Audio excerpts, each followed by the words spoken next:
നോക്കാം വാർത്തകളിലേക്ക് വിശദമായി. ശശി തരൂരിനെ താക്കോൽ സ്ഥാനത്തേക്ക് പിന്തുണച്ച് NSS. തരൂർ പ്രധാനമന്ത്രിയാകാൻ പോലും യോഗ്യനാണെന്ന് general secretary G Sukumaran Nair. എന്നാൽ തരൂരിന്റെ സഹപ്രവർത്തകർ അതിന് അനുവദിക്കില്ല എന്നാണ് വിമർശനം. വി.ഡി. സതീശനും രമേശ് ചെന്നിത്തലയും ഒരേ തൂവൽ പക്ഷികളാണെന്നും കുറ്റപ്പെടുത്തൽ. ഇംഗ്ലീഷ് ദിനപത്രത്തിന് നൽകിയ അഭിമുഖത്തിലാണ് ജി സുകുമാരൻ നായർ നിലപാട് വ്യക്തമാക്കിയത്. അതായത് ഡൽഹി നായർ എന്ന് പറഞ്ഞ് ഞാൻ പറഞ്ഞു. പക്ഷേ അദ്ദേഹത്തിൻ്റെ പ്രവർത്തനവും അദ്ദേഹത്തിൻ്റെ അറിവും അദ്ദേഹത്തിൻ്റെ ലോകപരിചയവും ശരിക്കും മനസ്സിലാക്കാൻ കഴിഞ്ഞപ്പോൾ അദ്ദേഹം ഒരു വിശ്വപൗരനാണ്, ഒരു കേരളീയനാണെന്ന് എനിക്ക് ബോധ്യമായി. ഇത്രയും അറിവുള്ള ഒരു മനുഷ്യൻ ആരുണ്ട്?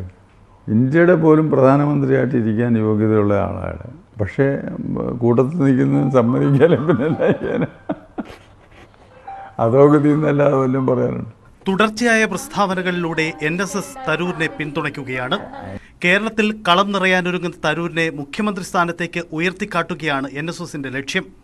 നിലവിലെ കോൺഗ്രസിന്റെ മറ്റ് മുൻനിര നേതാക്കളോടുള്ള അതൃപ്തി പരസ്യമാക്കിയ സുകുമാരൻ നായർ പണ്ട് താക്കോൽ സ്ഥാനത്തിനായി വാദിച്ച രമേശ് ചെന്നിത്തലയെയും തള്ളിപ്പറഞ്ഞു. ചെന്നിത്തലയെ ഉയർത്തിക്കാട്ടിയതാണ് നിയമസഭാ തോൽവിക്ക് കാരണമെന്നാണ് NSSന്റെ നിരീക്ഷണം. വനമന്ത്രി A.K. ശശീന്ദ്രൻ മാധ്യമങ്ങളെ കാണുകയാണ് തത്സമയത്തിലേക്ക്. പ്രയോജനം ചെയ്തിട്ടുണ്ടോ ഇല്ലയെന്ന് മയങ്ങുന്നുണ്ടോ നമുക്ക് അപ്പോഴേ മനസ്സിലാക്കാൻ കഴിയും. അപ്പോൾ ആ അരമണിക്കൂർ ഒന്നുകിൽ അവർ വയലൻ്റ് ആവാം, അല്ലെങ്കിൽ ഈ മരുന്ന് ഫലം ചെയ്യുന്നുണ്ടെങ്കിൽ പതുക്കെ പതുക്കെ മയങ്ങി വീഴുകയും ചെയ്യും. അത് കഴിഞ്ഞാൽ അതിനിവിടുത്തെ മുത്തങ്ങയിലെ കൂട്ടിലാണ് കൊണ്ടുവരേണ്ടത്. മുത്തങ്ങയിലെ കൂട്ടിന് ഉള്ള എല്ലാ ഞാൻ അവിടെ പോയി നോക്കുകയുണ്ടായി. എല്ലാ അറ്റകുറ്റപ്പണികളും പൂർത്തിയാക്കി ഏതു സമയത്ത് അനിയമായുള്ള വാഹനം ഇവിടെ എത്തിയാൽ അത് കൂട്ടിനുള്ളിലാക്കാനുള്ള പ്രവർത്തനങ്ങളും നല്ല നിലയിൽ തന്നെ വനംവകുപ്പ് പൂർത്തിയാക്കിയിട്ടുണ്ട്. ഒരു പ്രശ്നമേ ഉള്ളൂ, ഞാനിത് പറഞ്ഞു, ഒരു കല്ലുകടി ഉണ്ടായത് ഈ നല്ല പ്രവർത്തനത്തിനിടയിൽ ഒരു കല്ലുകടി ഉണ്ടായത് കുറച്ചു നേരം ഇത് താമസിച്ചു പോയി എന്നുള്ളതാണ്. അത് സാധാരണ നിലയിൽ അങ്ങനെ ഒരു ആവശ്യമില്ല. അപ്പോൾ അതെന്തുകൊണ്ടാണ് അങ്ങനെ വൈകാനിടയായത് എന്ന് ബന്ധപ്പെട്ട ഉദ്യോഗസ്ഥൻ വിശദീകരിക്കേണ്ടതായിട്ടുണ്ട്. അങ്ങനെ ഒരു വിശദീകരണം ഞാൻ ചോദിച്ചിട്ടുണ്ട്. കാരണം ജനങ്ങളുടെ ഭാഗത്തു നിന്നും പ്രാദേശിക തലത്തിലെ ഡിപ്പാർട്ട്മെൻറ്റിൻ്റെയും ജില്ലാ കളക്ടറുടെയും ഒക്കെ പ്രതികരണം അറിഞ്ഞിട്ടും അതൊരു ലാഘവബുദ്ധിയോടുകൂടി കണ്ടോ എന്നൊരു സംശയം ജനങ്ങൾക്കുണ്ടായിട്ടുണ്ട്, എനിക്കുണ്ട്. അങ്ങനെ ഒരു നിലപാട് ഉദ്യോഗസ്ഥന്മാരുടെ ഭാഗത്ത് ഉണ്ടാകാൻ പാടില്ല. കാരണം അവർ ബാക്കിയുള്ളവരൊക്കെ നല്ല ജീവൻ പണയം വെച്ചാണ് അവരുടെ കടമ നിർവഹിച്ചുകൊണ്ടിരിക്കുന്നത്. ഇവിടുത്തെ വാർഡൻ, ഫോറസ്റ്റ് വാർഡൻ തുടങ്ങി CCF ഉൾപ്പെടെ നോഡൽ ഓഫീസർ ഉൾപ്പെടെ ഇവിടെ ക്യാമ്പ് ചെയ്ത് അവർ പ്രവർത്തിക്കുമ്പോൾ ഒരു ഉത്തരവിൻ്റെ കാലതാമസം ഉണ്ടാകുന്നത് അതൊരു പ്രോത്സാഹിപ്പിക്കാൻ പറ്റാത്തൊരു കാര്യമാണ്. അത് മുളയിൽ തന്നെ നുള്ളിക്കളയേണ്ട ഒരു പ്രശ്നമാണ്. ആ രൂപത്തിലുള്ള നടപടികൾ സ്വീകരിക്കും. ആനയെ കണ്ടുപിടിക്കാനും കൂട്ടിലാക്കാനുള്ള ശ്രമങ്ങൾ പൂർവാധികം ജാഗ്രതയോടുകൂടി നടത്തുന്നതിനുള്ള എല്ലാ നടപടികളും സ്വീകരിക്കുന്നതാണ്. എത്ര ദിവസത്തിനകം വിശദീകരണം ആവശ്യപ്പെട്ടിരിക്കുന്നത്? അത് പെട്ടെന്ന് തരാമല്ലോ. അത് അദ്ദേഹം വിശദീകരിക്കണം.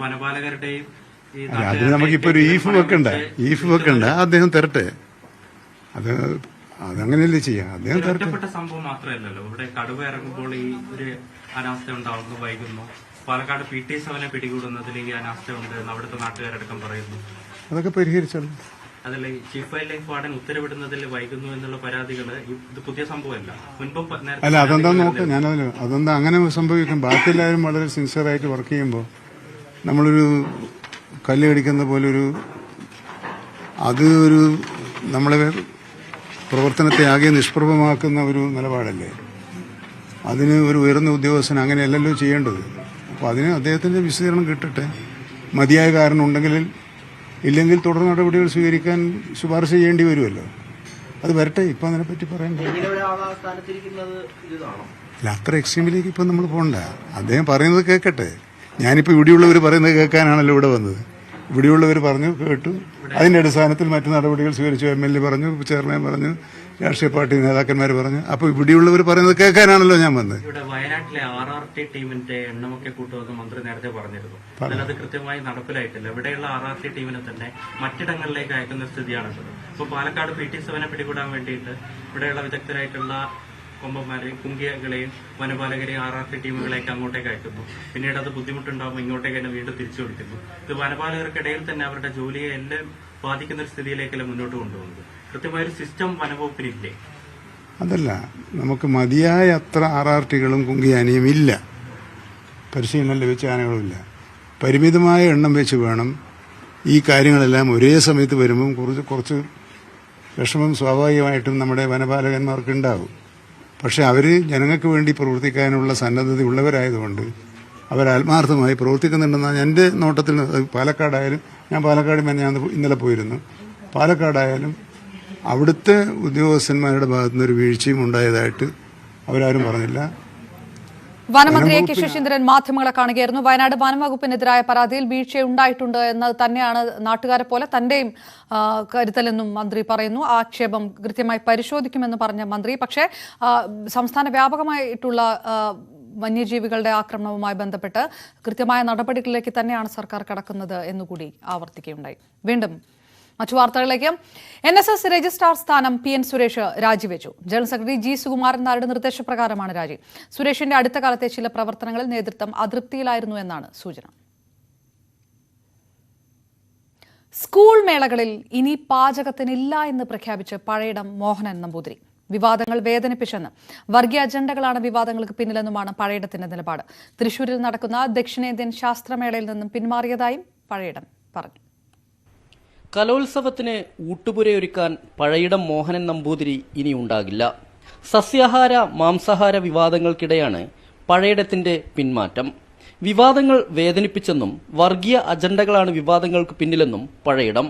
എല്ലാവരെയും ഒന്നും സ്നേഹത്തിന്റെ കണ്ണിലൂടെ മാത്രം കണ്ടിട്ടുള്ളത്. ഇതുവരെ നൽകി വന്നിരുന്ന എല്ലാ പിന്തുണയ്ക്കും എല്ലാ സ്നേഹത്തിനും ഒരിക്കൽ കൂടി നന്ദി പറഞ്ഞുകൊണ്ട് തന്നെ ഞാൻ പറയട്ടെ, കലോത്സവ വേദികളുടെ ഊട്ടുപുരകളിൽ ഇനി ഞാൻ ഉണ്ടാവില്ല. നന്ദി. തൃശൂരിൽ നടക്കാനിരിക്കുന്ന ദക്ഷിണേന്ത്യൻ സ്കൂൾ ശാസ്ത്രമേളയിൽ നിന്നും പഴയിടം പിന്മാറി. ഇക്കാര്യം അധികൃതരെ അറിയിച്ചു. പഴയിടം തന്റെ ജോലി കൃത്യമായി നിർവഹിച്ചതായി വിദ്യാഭ്യാസ മന്ത്രി V ശിവൻകുട്ടി പറഞ്ഞു. ചിലർ പഴയിടത്തെ വേദനിപ്പിച്ചു കാണും. കേരളത്തിന്റെ അഭിപ്രായം ഒന്നോ രണ്ടോ പേരുടേതല്ലെന്നും മന്ത്രി പറഞ്ഞു. അത് വേദനിപ്പിച്ചിട്ടുണ്ടാവും. അത് ആവശ്യമില്ലാതെ ഒരു അതിവിപ്ലവകാരികളായി പിന്നെ മാറിയ ചിലർ ഒന്നോ രണ്ടോ ആൾക്കാർ, ഏതാനും വിരലെണ്ണാവുന്ന ആൾക്കാർ രാമനാണെന്നും അങ്ങനെയെല്ലാം പറഞ്ഞ് അദ്ദേഹത്തിനെ പറഞ്ഞ് വേദനിപ്പിച്ചിട്ടുണ്ട്. കേരളത്തിന്റെ അഭിപ്രായം എന്ന് പറയുന്നത് ഒന്നോ രണ്ടോ മൂന്നോ ആൾക്കാരുടെ പോസ്റ്റിംഗ് അല്ല കേരളത്തിന്റെ അഭിപ്രായം. അതേസമയം അടുത്ത കലോത്സവം മുതൽ സസ്യേതര ആഹാരവും ഉൾപ്പെടുത്താനാണ് വിദ്യാഭ്യാസ വകുപ്പിന്റെ തീരുമാനം. വിവാദങ്ങളുണ്ടാക്കി വേദനിപ്പിച്ചുകൊണ്ടല്ലായിരുന്നു അദ്ദേഹത്തെ യാത്രയാക്കേണ്ടിയിരുന്നത്. S Vinesh Kumar, News 18, Kozhikode.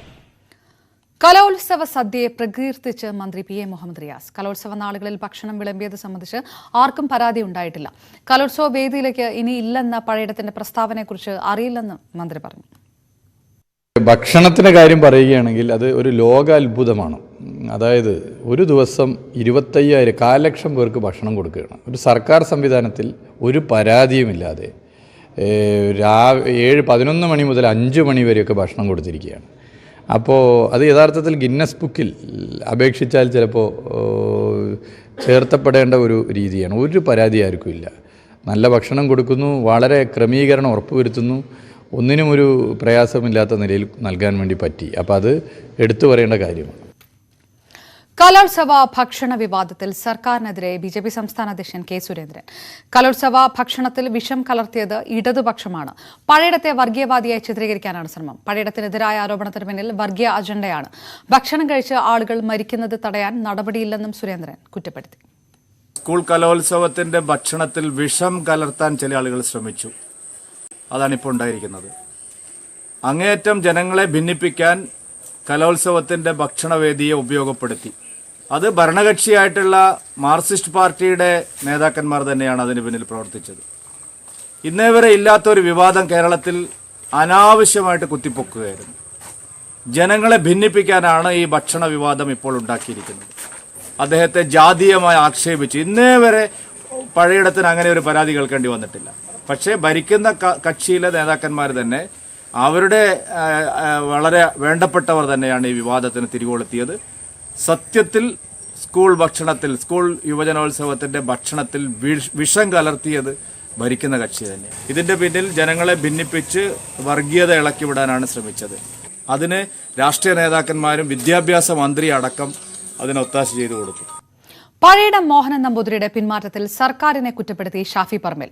ഭക്ഷണം പാകം ചെയ്യാൻ വേണ്ടി വന്നയാൾക്ക് നേരെ ജാതീയ ആക്ഷേപം ഉന്നയിച്ചവരുടെ രാഷ്ട്രീയം എന്താണെന്ന് എല്ലാവർക്കും അറിയാമെന്നും ഷാഫി പറമ്പിൽ പറഞ്ഞു.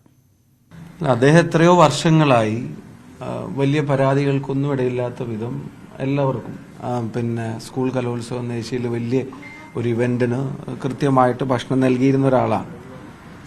അദ്ദേഹത്തിനെ പോലെ ഒരാൾക്കും അങ്ങനെ ജാതി കലർത്തിയതായിട്ടുള്ള ഒരു ആശങ്ക വരുന്ന തരത്തിലുള്ള പ്രതികരണങ്ങൾ എവിടെ നിന്നാണ് ഉണ്ടായതെന്നാണ് പരിശോധിക്കേണ്ടത്.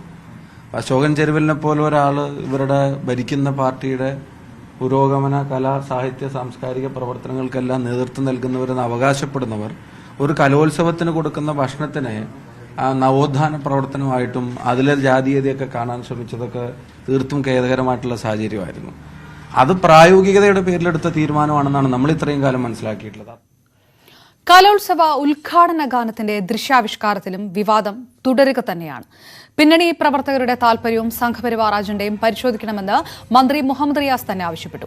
മുസ്ലിം വേഷധാരിയെ മോശമായി ചിത്രീകരിച്ചുവെന്നാരോപിച്ച് നേരത്തെ മുസ്ലിം ലീഗും രംഗത്തെത്തിയിരുന്നു.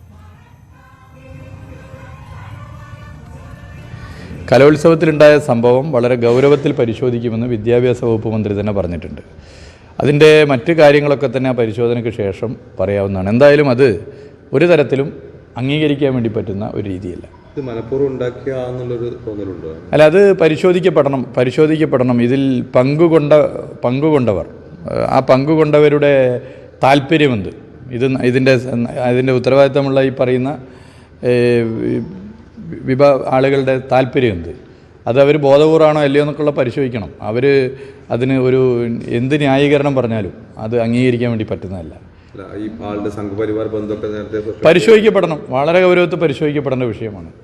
ഈ പറയുന്ന വ്യക്തിയുടെ സംഘപരിവാർ ബന്ധം ഉൾപ്പെടെ വളരെ ഗൗരവത്തിൽ പരിശോധിക്കപ്പെടേണ്ട കാര്യമാണ്. ഇത് ഓരോ കമ്മിറ്റിയാണ് ഇതിൻ്റെ കാര്യങ്ങൾ തിരഞ്ഞെടുക്കുക. ഇതിൻ്റെ ബന്ധപ്പെട്ട സബ് കമ്മിറ്റിയാണ് ഇവരെ തിരഞ്ഞെടുത്തിട്ടുള്ളത്. അതിൻ്റെ കാര്യങ്ങൾ പരിശോധിക്കാനൊരു ടീമുണ്ടായിരുന്നു. ആ പരിശോധന സമയത്ത് അവർ ആ കാര്യങ്ങൾ പരിശോധിച്ചു. പക്ഷേ ദൃശ്യം അതിലുണ്ടായിട്ടില്ല എന്നാണ് അവർ പറഞ്ഞത്. മറ്റ് ഗാനവും ഇതൊക്കെയാണ് എല്ലാ കാര്യങ്ങളാണ് പരിശോധിച്ചത്. എന്തായാലും അത് വരാൻ പാടില്ലാത്തൊരു കാര്യമാണ്. അത് ഒരിക്കലും നമുക്ക് പ്രോത്സാഹിപ്പിക്കപ്പെടാൻ വേണ്ടി പറ്റുന്ന രീതിയല്ല. ബന്ധപ്പെട്ടവർ അത് ഏത് അർത്ഥത്തിലാണ് ചെയ്തതെന്ന് പരിശോധിക്കണം. കലോത്സവത്തെ ബോധപൂർവം കലാപ അന്തരീക്ഷം ഉണ്ടാക്കാൻ വേണ്ടിയിട്ടുള്ള ബോധപൂർവമായ ശ്രമമാണോ അതിൻ്റെ പിന്നിൽ? ജനങ്ങളെ ഭിന്നിപ്പിക്കാനുള്ള ശ്രമമാണോ? കലോത്സവത്തിൻ്റെ ജനകീയ പങ്കാളിത്തം എല്ലാവരും ഒരുമിച്ചാണ്. ആ ജനകീയ പങ്കാളിത്തത്തിൽ എന്തെങ്കിലും കുഴപ്പമുണ്ടാക്കാനാണോ, ഈ ആശയം വളരെ ബോധപൂർവം കുത്തിവെക്കാനാണോ എന്നൊക്കെ പരിശോധിക്കപ്പെടേണ്ട വിഷയമാണ്. മന്ത്രിയുടെ ആരോപണത്തിന് പിന്നിൽ പ്രത്യേക അജണ്ടയുണ്ടെന്നും മന്ത്രി വർഗീയ ധ്രുവീകരണത്തിന് ശ്രമിക്കുകയാണെന്നും BJP സംസ്ഥാന അധ്യക്ഷൻ K. സുരേന്ദ്രനും വിമർശിച്ചു. നടത്തിയത് റിയാസിന്റെ പാർട്ടിക്കാർ തന്നെയാണ്. സംഘാടക സമിതി മുഴുവൻ റിയാസിന്റെ പാർട്ടിക്കാരാണ്. സ്വാഗത ഗാനം റിയാസിന്റെ പാർട്ടിക്കാർ കേട്ടിട്ടുണ്ടായിരുന്നില്ലേ? എന്താണ് അതിൽ ഇത്ര വർഗീയതയുള്ളത്? ഭക്ഷണത്തിൽ വർഗീയത കാണുന്നു. വെജിറ്റേറിയൻ ഭക്ഷണം വർഗീയമായിട്ട് ചിത്രീകരിക്കുന്നു. പായസം വർഗീയമായിട്ട് ചിത്രീകരിക്കുന്നു. പാൽപായസം വർഗീയമായി ചിത്രീകരിക്കുന്നു. എന്തൊരു ആഭാസമാണ് കേരളത്തിൽ നടക്കുന്നത്. അതുകൊണ്ട് ഇത് ജനങ്ങളെ ഭിന്നിപ്പിക്കാനുള്ള നീക്കമാണ്. ഉദ്ദേശം വളരെ വ്യക്തമാണ്. ഇടതുമുന്നണി ഒരു മുസ്ലിം മുഖ്യമന്ത്രി വരണം എന്നുള്ള ആഗ്രഹത്തിലാണ് കുറച്ചു കാലമായിട്ട് പ്രവർത്തിക്കുന്നത്. വാർത്തകൾ അവസാനിക്കുന്നില്ല. തടസ്സമില്ലാത്ത വാർത്തകൾ കാണാം ന്യൂസ് 18 യൂട്യൂബ് ചാനലിൽ.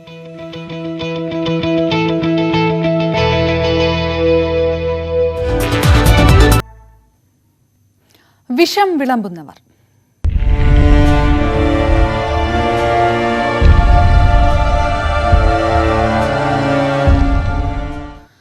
ഇടുക്കി നെടുങ്കണ്ടത്ത് ഒരു കുടുംബത്തിലെ 3 പേർക്ക് ഭക്ഷ്യവിഷബാധയേറ്റ സംഭവത്തിൽ ഭക്ഷ്യസുരക്ഷാ വിഭാഗം പരിശോധന നടത്തുകയാണ്. ഷവർമ കഴിച്ച ഹോട്ടലിലും ആശുപത്രിയിലുമാണ് പരിശോധന. പ്രിൻസ് ജെയിംസ് വിവരങ്ങളുമായി ചേരുന്നു. പരിശോധന ഏത് രീതിയിൽ പുരോഗമിക്കുകയാണ്? പ്രിൻസ്, വിവരങ്ങൾ. ജനുവരി 1 ഈ സംഭവം നടക്കുന്നത്. നെടുങ്കണ്ടം സ്വദേശികളായ ബിബിനും അമ്മയും ബിബിന്റെ മകൻ മാത്യുവും ഷവർമ കഴിക്കുകയും തുടർന്ന് ദേഹാസ്വസ്ഥ അനുഭവപ്പെടുകയായിരുന്നു. ഇതിനെ തുടർന്ന് ഇന്നലെ ഇവിടെ ഈ ഹോട്ടലിൽ ആരോഗ്യ പ്രവർത്തകർ പരിശോധന നടത്തുകയും ഹോട്ടൽ അടയ്ക്കാൻ നിർദ്ദേശം നൽകുകയും ചെയ്തിരുന്നു. ഇതേ തുടർന്നാണ് ഇന്ന് ഭക്ഷ്യസുരക്ഷാ വകുപ്പും ഇവിടെ പരിശോധന നടത്തിയിരിക്കുന്നത്. പഴകിയ മാംസം ഇവിടെ നിന്ന് കണ്ടെത്തിയിട്ടുണ്ട്. ഒപ്പം ഹോട്ടലിലെ 8 ജീവനക്കാരിൽ 6 പേർക്ക് പേർക്ക് ഹെൽത്ത് കാർഡ് ഇല്ല എന്നും കണ്ടെത്തിയിരിക്കുന്നു. ഒപ്പം ഷവർമ അടക്കമുള്ള ഭക്ഷണപദാർത്ഥങ്ങൾ വിതരണം ചെയ്യുന്നതിന് പ്രത്യേക ലൈസൻസ് ആവശ്യമുണ്ട്, അതില്ലായിരുന്നു. അപ്പോൾ പഞ്ചായത്ത് ലൈസൻസും ഇല്ലാതെയാണ് സ്ഥാപനം പ്രവർത്തിച്ചിരുന്നത്. ഇത്തരം രേഖകളെല്ലാം ഹാജരാക്കാൻ ഇവർക്ക് നിർദ്ദേശം നൽകിയിട്ടുണ്ട്.